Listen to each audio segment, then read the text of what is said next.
First date follow-up.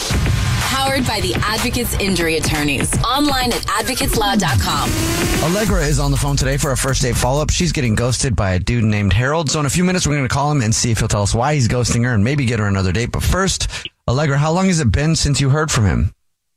Oh, man. It has been about 12 days already. How many times have you tried to reach out to him in the 12 days? A few. I'm not going crazy, but I've sent a few texts on a few different days, and I haven't heard a response since our first date ended, actually. Okay, well, let's go back to that. Want to tell us about your date and how it ended? Yeah, I mean, it was like a typical date. You know, we decided to meet up for drinks, and we were having such a good time that we actually ended up getting dinner, had some good Italian food. Then we had more drinks. So it was a good date. Like, it was several hours. Oh, okay. That would make me feel like it was a good date. Yeah. Right. No, he definitely liked me. Like, he was really into it. So how do you know that? Well, I mean, first of all, you don't stay several hours if you're not feeling someone, you know? And his body language was into me. The conversation was flowing. Like, you know, he sent me a really nice text when he got home at the end of the date. He just hasn't been responsive since then. And that's why I'm like, something's up. Like, it's just not adding up. So he texted you when he got home. What did he say?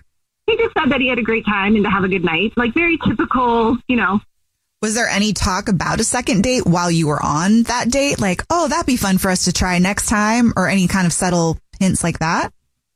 We said comments like that multiple times. Like, oh my gosh, you haven't seen that movie? I'll totally go with you again. Like, oh my gosh, that happened? Let's do that together. So we didn't specify like a second date, but we definitely had the vibe of seeing each other again. And there's nothing that you can think of on the date that happened that could have been awkward? I mean, nothing was awkward. We are very different. He, you know, he's kind of like a buttoned up dude that's taken life pretty seriously. And I'm kind of the opposite. Like, don't get me wrong, I have my stuff together, but you know, I'm carefree. I like to have fun.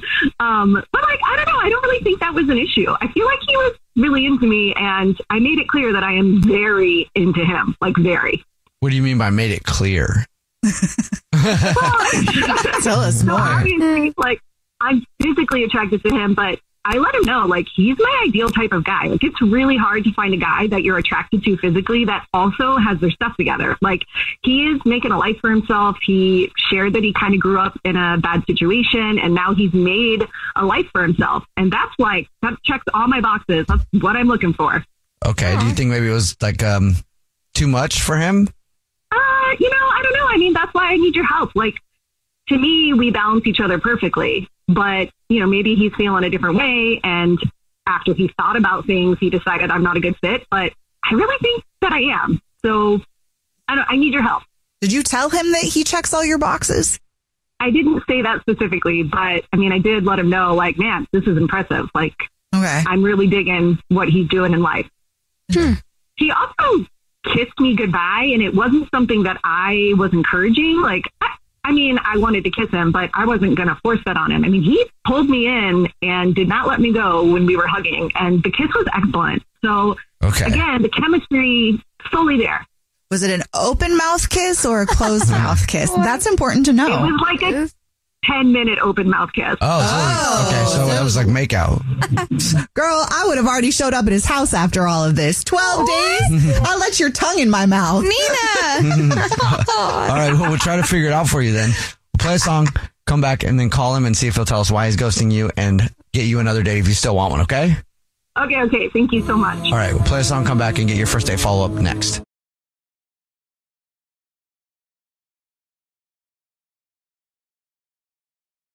Right in the middle of your first date follow-up, if you're just joining us, Allegra is on the phone, and it's been 12 days since she heard from Harold, a guy she went on a date with. And now we're about to call him and see if he'll tell us why he's ghosting her and maybe get her another date. But before we do that, Allegra, why don't you catch everybody up on your situation? Yeah, so like you said, this guy Harold and I hit it off. We had a great first date. It ended with an amazing kiss, and I really think there's potential for this to be something. However, Harold isn't responding to text messages anymore. All right, well, you ready for us to call him and see if he'll tell us why he's ghosting you? 100% yes. All right, here we go.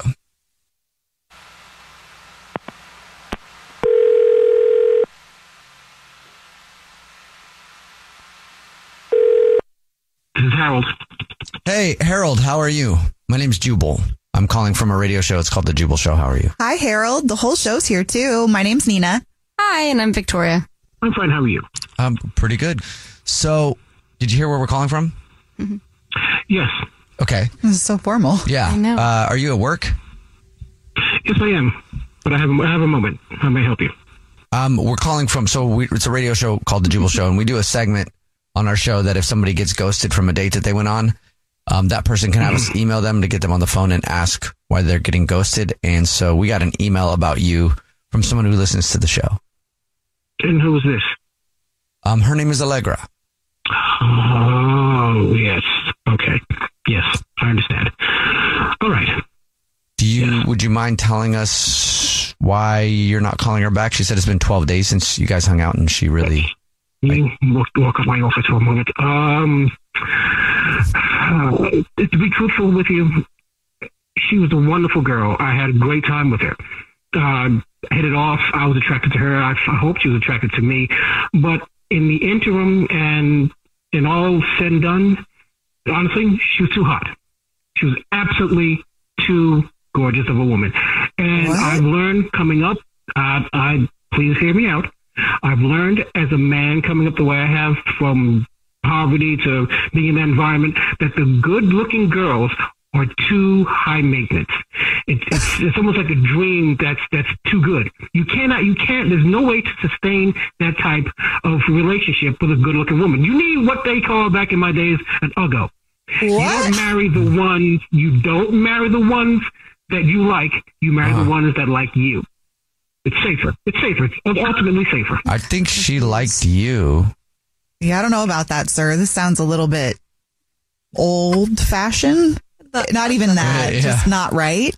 Honestly, I'm looking for someone who is, An uggo. to be truthful, to be blunt, is not as high maintenance. Okay, you know what? I asked you to give you more information, and this is what most men won't tell you.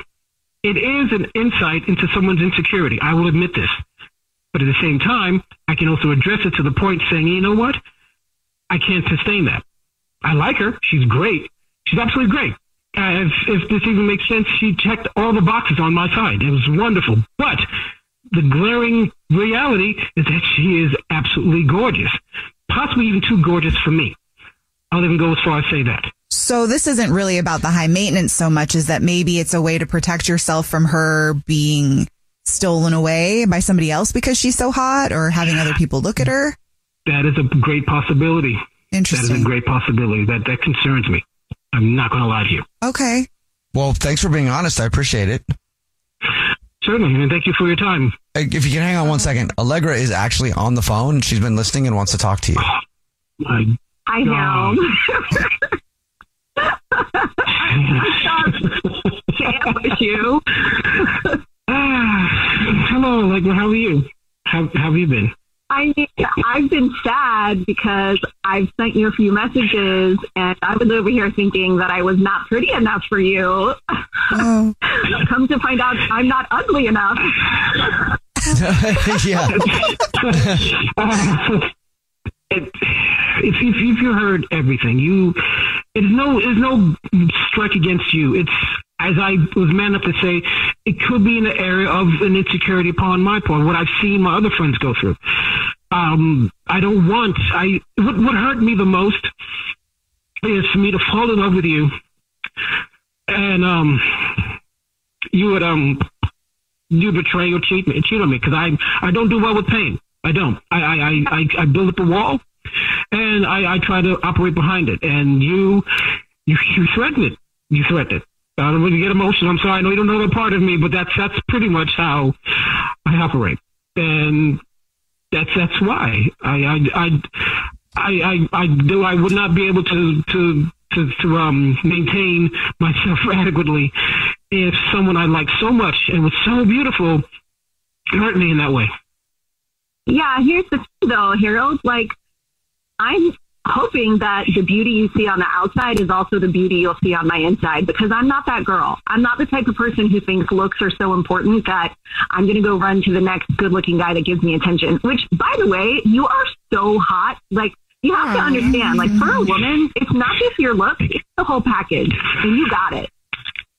Thank you. I appreciate that. I do. You know, Harold, shouldn't stay closed off to stuff just because you want to. Well, you think an Uggo would be better for you. It doesn't make it safer. I mean, I think it's always scary when you like somebody. Because I agree. It's just a little hard, you know. It's a little hard. You've been hurt before, and you've seen a lot of betrayal from your friends, and that what's happened to them. It kind of shuts you down a little bit. And you're right. I shouldn't be that way. I shouldn't. Because she's great. You're great, Allegra. You're great. You are to me. Well, then, Harold, would you like to go out with Allegra again on another date? We'll pay for it. Yes. I will say this, Allegra. I don't need their money, but I will be glad to go on the date with you. So we don't have to pay for it, but you'll go on another date? I definitely, because I'm a man. You know, I have to keep that image up. Allegra. I would love to go on a date. Allegra, it was real nice to hear from you. This has been a ride. Yeah, I think that if we go on another date, your insecurities are going to go away. Like, I'm here for this. Well, good. I think I need somebody to be here for that. I really do. Yes, you do, Harold. Yeah. Yeah, don't take something away from yourself because of things that have happened outside of you. You know? Yeah, you're right. But really, you don't need us to pay for the meal? Cool. Jubal will keep his money. I'll put it in writing. I'll put it in writing as well. Jubal's first date follow-up.